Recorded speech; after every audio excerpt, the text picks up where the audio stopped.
পর্দা একটা ফরজ আমল। যিনি পর্দা করবেন তিনি আল্লাহর হুকুম পালন করছেন। আমরা মনিরুল হক চৌধুরীর কাছে চাচ্ছি উনি এটা নিয়ে দুঃখ প্রকাশ করবেন এবং ক্ষমা প্রার্থনা করবেন।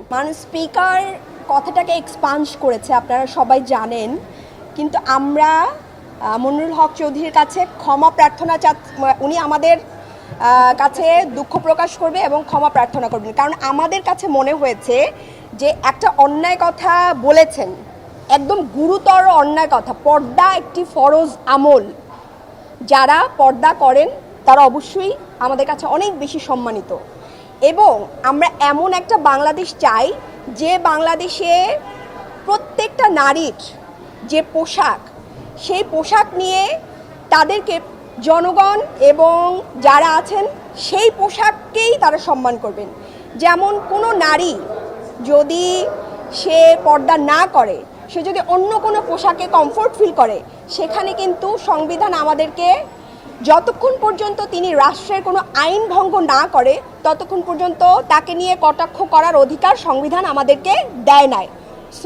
কিন্তু আমরা প্রায় দেখি সংসদে ইসলাম নিয়ে একটা মকারি করা হয় এবং তারা মনে করেন যে এটা দিয়ে একটা নির্দিষ্ট দলকে তারা হেয় প্রতিপন্ন করতে চায়, কিন্তু দলকে হেয় করতে গিয়ে তারা যে ইসলামের মৌলিক বিষয়গুলোকে আঘাত করে এটা কিন্তু তারা খেয়াল করেন না।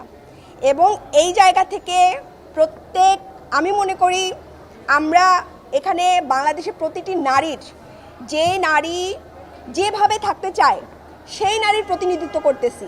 যেই নারী হিজাব পরে আমরা তারও প্রতিনিধিত্ব করতেছি, যেই নারী হিজাব পরে না তারও প্রতিনিধিত্ব করতেছি।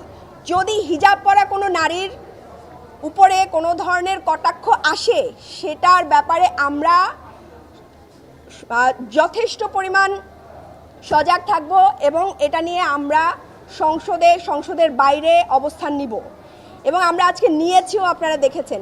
আবার কোনো হিজাব পরে না এমন কোনো নারীর ব্যাপারেও যদি কেউ কোনো ধরনের মন্তব্য করে, সেটা নিয়েও আমরা সেটা নিয়েও আমরা সংসদ এবং সংসদের বাইরে আমরা সজাগ দৃষ্টি রাখব।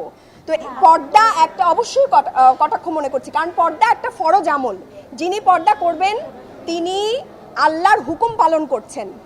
এইটা নিয়ে কথা বলার রাইট কারো নাই। এটা সম্পূর্ণই যারা হিজাব পরে তাদেরকে কটাক্ষ করা হয়েছে, পাশাপাশি ধর্মের একটা সম্মানিত আমলকে কটাক্ষ করা হয়েছে। এই ব্যাপারে আমাদের অবস্থান অত্যন্ত দৃঢ় যে উনি এটা করতে পারেন, এবং উনি এটা স্পিকার তো এক্সপাঞ্জ করেছেই। আমরা মনিরুল হক চৌধুরীর কাছে চাচ্ছি উনি এটা নিয়ে দুঃখ প্রকাশ করবেন এবং ক্ষমা প্রার্থনা করবেন।